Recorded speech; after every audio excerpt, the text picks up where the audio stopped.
So I just saw Despicable Me 4, and it was despicable, alright. It was probably the worst movie I've seen this year, and that's coming from someone who's seen Night Swim. I said this in my review for Inside Out 2, and I'm going to reiterate it here again as well.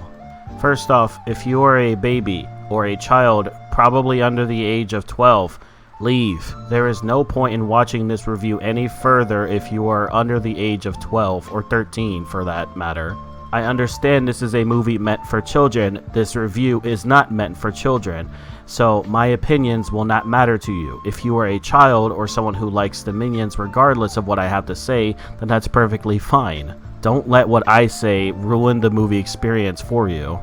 With that being said, I'm now going to again explain that just because this is a kids movie does not mean it is safe from criticism. There are so many movies out there that are kids movies that are done really well and are still really good for even adults to watch, and adults can enjoy it.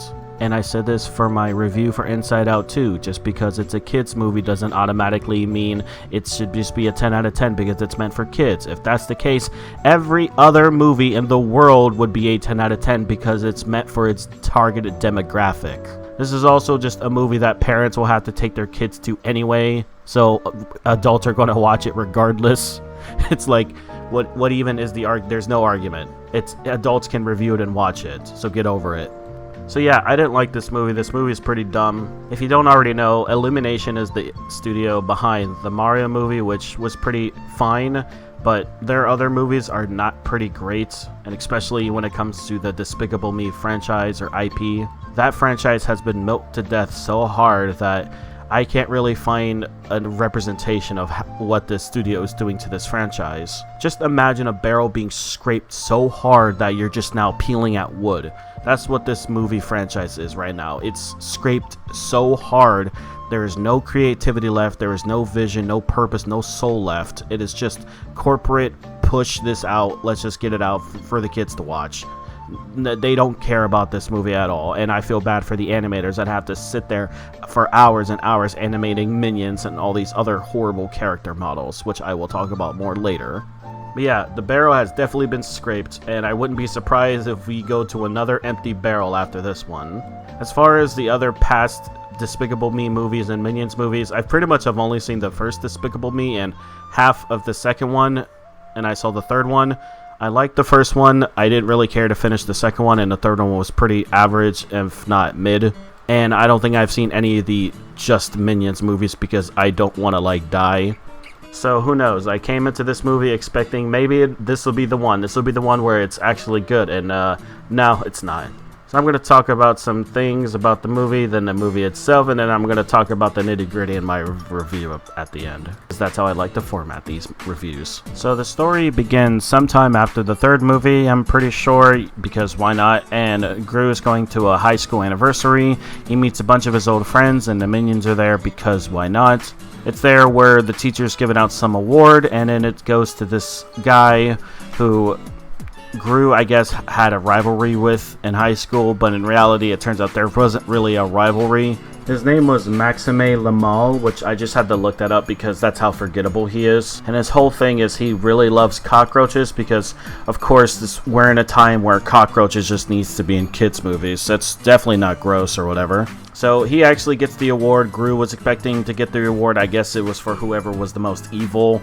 But it turns out Gru is an undercover spy because of the second movie. If you don't remember, he's a spy now.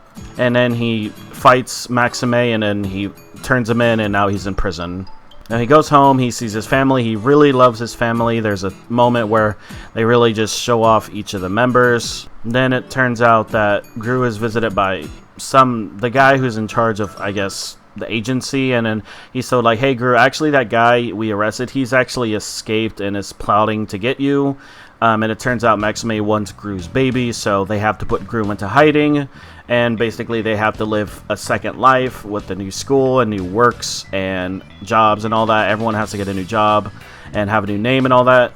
Gru also befriends another child who wants to be evil and actually wants to pull a heist on Gru's high school to get the Badger Mole. So that whole side plot happens. There's some other side plots with the other characters, but honestly they don't matter. The Minions also has to move, but they get to become agents of this new building or whatever, and some of them are selected to become superheroes because I guess it just needs to be a superhero movie now. And yeah, they get some superpowers, but it turns out they just keep messing up. They're actually making things worse. They actually don't even fight any crime, and then the guys who's in charge of the agency's like, hey, we actually don't want superheroes anymore. This project's done, so go on vacation or whatever. Eventually, Maxime finds out about Gru and where he's located. Somehow, I kind of forgot. And he takes the baby. Gru chases after him, and they fight for like 2 seconds, and then Gru gets his baby back, and the Minions come to one-shot the final boss. And yeah, that's about it. The main villain goes to prison, then they all sing Tears for Fears, because, of course, children will know who that band is for sure. Also, it turns out, I guess Maxime is the reason why he doesn't like Gru is because Gru stole his talent show idea for playing Karma, that song. That, you know, that 80s song that no child will also know. And yeah, like I said, they're in prison, and all the other villains from the last movies come and they all sing and dance because, of course, you can tell how, like, just uninterested I am in this story, because that's what it is. It's just uninteresting. So yeah, I really just tried to summarize the story as best as I could without staying on it too long, because there really is so much more that I want to talk about that isn't the story. Story-wise, it's so cookie cutter. It's so basic. It's just so, like, it's just not even interesting at all. There was no themes, no meanings to any of this. No kids is going to leave this movie, you know, thinking about things and trying to, like, it's not going to apply to anything in their lives. It's honestly a waste of time. Voice acting was pretty much the same, I mean, as every other one of these movies. I mean, Steve Carell does a good impression for Gru, and Miranda Cosgrove is still playing a child. I mean, that's all I know who's in this movie, to be honest. Everyone else is, for all I know, is probably AI generated. The writing is on the same level as every other Despicable Me movie, but worse. It's just bad jokes, and it's so bad that so many people in the theater that I went to didn't even laugh. Settings, I mean, were kind of basic. I mean, Illumination does a good job of backgrounds, animation, and all that.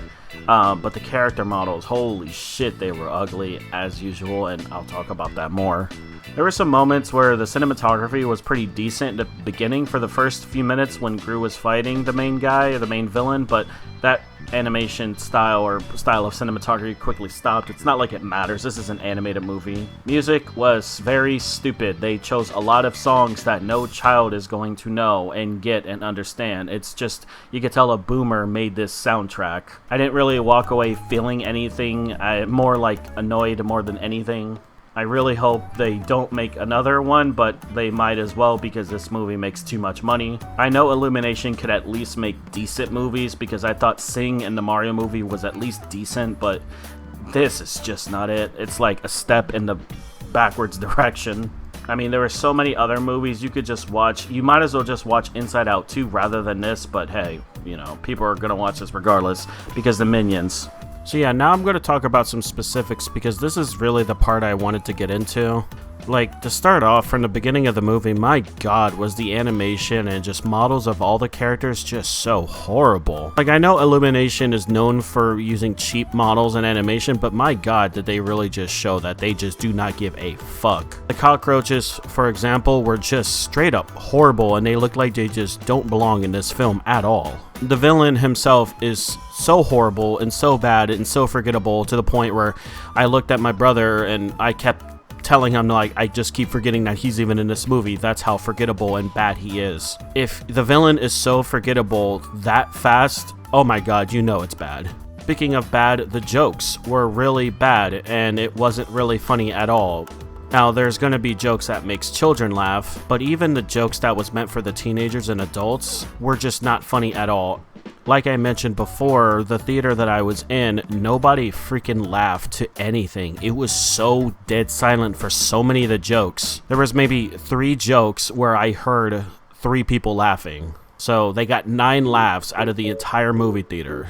Not a single soul laughed. I mentioned it earlier in the movie, but yeah, this movie is for babies. That should be no surprise. The reason why I'm saying that is because when the scene happened where Gru was with his family, there was just this moment where, like, the mother character, I forgot her name, the mother was just talking and being like, oh, here's my daughters, here's my husband, and my baby. And you could tell she was talking just really slow, as if, oh yeah, this is the scene for the babies to, like, remember all of the characters. It's just so obvious when this is just what scenes were for which part of the audience. For example, there were so many other scenes where it was like, oh, yep, this is the scene where the mothers can relate to because she's out shopping with her kids at the grocery store. Oh, this was the scene that was meant for the dads because he's waiting to pick up her daughter while having a nice cup of hot coffee in the middle of the day. Yep, that's for the dads. Like, just shit like that happened so much throughout the movie where it was just so obvious in the boardroom that we're like, yeah, let's make this scene for this group of people. Regarding the Minions, they were going to be in this movie regardless, and they were going to take the majority of the movie no matter what. It's actually kind of funny how, like, they all were going to this new building or headquarters to, like, hide or whatever, and going there, they all were, like, fit into this one bus. Now, maybe there was more than one bus, but it's kind of weird how there's supposed to be thousands of these minions, yet they all just fit in one bus, but whatever. Just don't think about it, I guess. I mentioned it before, but oh my god, the music choices for this movie was so bad. You can tell when a movie was aimed for kids and their parents when the soundtrack is just songs that a child would just never know. Like, what child is going to know Tears for Fears? Or what child is going to know what the Culture Club is? Or what child, well, actually, children knows who K-pop is, so you got that one. But Korn, they played a song by fucking Korn. I literally rolled my eyes back, and I was like, you're telling me this is a kid's movie and they're playing fucking Korn? Are you kidding me? I wrote a lot of things down, so I'm going back to the jokes. There were so many rip-offs of other popular franchises. They basically quoted Kung Fu Panda and they did a little reference to Spider-Man and even hero movies in general. Just kind of shows like where the creativity is with this movie when they have to reference other movies.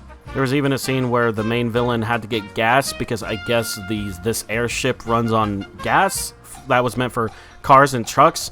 I don't know if that's a thing for other vehicles, but whatever, I guess. There was a little joke where Gru was talking to the child and he was like, oh yeah, come to my treehouse, and he came and she's like, or no, Gru was like, hey, how do I get inside the treehouse? And she said, oh, there's a trampoline, it's right next to you. And there was clearly no trampoline next to Gru's feet before the shot, so I don't get it. But hey, it's just a kids movie, who cares, forget about it. Other inconsistencies was the child that Gru was with also just knew how to drive the car when they were getting away from the heist they were pulling, because I guess she just knows how to drive. Maybe it's because she's rich and she just knows, I don't fucking know. Speaking of that, it kind of felt weird that Gru was even interacting with this child, because I think the movie said she was like 15 or 16. They probably never even said her age, but she was in like high school, so she's definitely a child, and I'm not going to imply anything about Gru, but it was definitely kind of weird how like he's interacting with this child and being secretive and doing something while his wife doesn't know. Again, I'm not trying to say anything about Gru. It's obviously not like that, but I just think it's weird. The main villain, I want to go back to them. Just his whole plot was that he wanted a baby, and there was no other reason as to why he wanted the baby. He never really explained how it was so important, because in the end, he eventually got the baby and turned him into a cockroach mutant, and he won, I guess. He got the thing that Gru's always wanted, his baby's love and attention, which is so stupid. So crazily, just, I don't have words. I do not have words to explain how stupid his fucking purpose is. Speaking of the villain being stupid, he had like a little sidekick, I guess they were together, and oh my god, she is so forgettable as well that I don't even remember her name, but she was like a sidekick, and she also gets defeated in the final act of the movie by not Gru, by gravity. Remember in Megamind 2, God bless you if you even watched it, in that movie the main villains got defeated by themselves or the environment.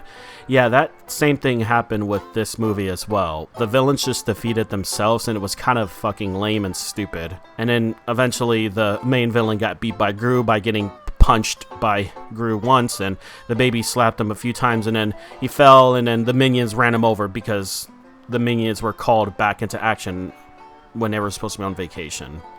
Yeah, so the minions didn't do anything this entire movie and then came at the last scene to just run over the villain. Just, yeah. Last thing I wanted to talk about was just the amount of times plot lines were just created but never was resolved or ended at all. There's so many plot lines with Gru's family like trying to live their normal lives, and it's implied that a lot of them are struggling with their new lives and having troubles adjusting to it. And iCarly's character even had like issues with school, and it was like, oh man, she was like, oh, I hate school, she's getting picked on, she's getting made fun of. And that plot goes absolutely fucking nowhere. There are so many times where they just bring shit up and don't do anything with it. It's almost as if they forgot. Hell, there was supposed to be a scene where Gru and his wife and the other neighbor's parents were supposed to play tennis, but they never do play tennis because the minion kept distracting the other person by throwing cards at him and everything. It's like, what was the point of this scene? Why did they do this? So many times where they're just blind plot lines just dropped for no reason. Why did they even start? It's a kid's movie.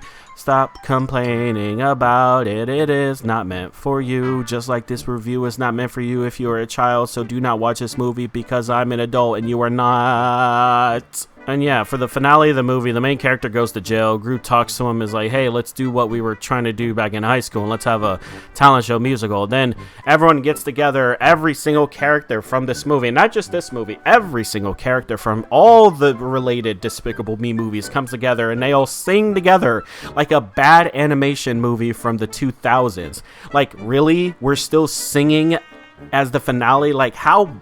You have to, you must understand how bad of a movie you have to be if you have to have a singing montage to close out your animated movie. It's not 2003 again or 2005. This isn't Shrek 2. I really don't understand why they keep closing movies like this. It's so bad. Yeah, every other villain from every other movie comes and says like a line. I don't even think they even say anything. They just dance. Everyone just dances at the end and the credits roll and everyone claps. And ironically, I think there was some people clapping in my theater, but everyone else was just, yeah, like silent, and I was just getting out of there. And I don't know if there's a post-credit scene. I don't even give a fuck. I just know for a fact there was somebody looking at me and being like, oh, look at this guy. He doesn't wait for the end credit scene. Haha. And it's like, who gives a fuck, bro? So yeah, that's the movie. That's what I think about it. That's a grown adult's opinion on a children's movie. I hope you liked it. Yeah, 1 out of 10. Probably one of the worst animated movies that I've seen so long. At least with the other Despicable Me movies, I could kind of enjoy them for how goofy and stupid they are. Not this one. You can just tell that the creativity for this movie has just run the fuck out. Like, just imagine a barrel being scraped so hard that you're getting wood chips from it. You have officially scraped the barrel elimination, and you need to refill it because there is nothing left with this movie franchise. And I know they're going to make another one because it's probably going to make over $500,000. Probably it's going to make $1 billion. But yeah, don't watch this movie if you're an adult. Don't waste your time. It's actually not worth it. If you have kids, take them to it so they can be entertained. Before I end this video, I also wanted to say thank you to everyone who's been watching my reviews. It seems like they get a lot more attention than my other videos, which is perfectly fine. I do like talking about movie reviews, and the best part is I'm a small streamer or a YouTuber who has a lot of free time. Well, not a lot of free time, but I have free time to watch other movies. So if you actually want to see me review a movie, just let me know in the comments, and maybe I'll watch it and make a review and post it. So yeah, thank you everyone for the support, and you guys have a nice one.